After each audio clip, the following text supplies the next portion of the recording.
మహారాష్ట్ర దాకా వచ్చి పావు బాజీ తినకుండా వెళ్ళడమా? అస్సలు ఛాన్సే లేదు. మహారాష్ట్ర వస్తే పక్క పావు బాజీ తినాలి.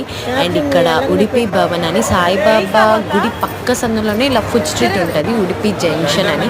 ఇక్కడైతే చాలా బాగుంది పావు బాజీ అయితే, మేము చాలా తిన్నాము.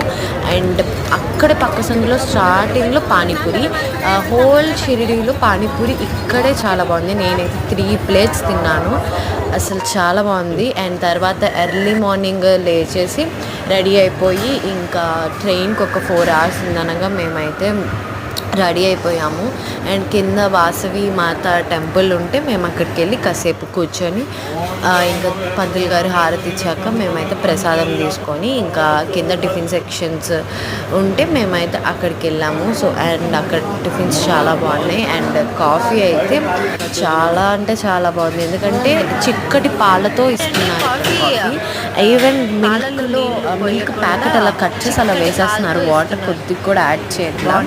చాలా బాగుంది కాఫీ అయితే. అండ్ ఇంకా కార్ మాట్లాడుకొని మేమైతే పంచముఖి వినాయకుడి గుడికి వెళ్ళాం. సో చాలా బాగుంది, అక్కడ వీడియో తీయొద్దన్నారు, సో అందుకనే నేను అంతగా తీయలేదు. అండ్ తర్వాత ఇంకా ట్రైన్ ఎక్కేసి ఇంటికి వచ్చి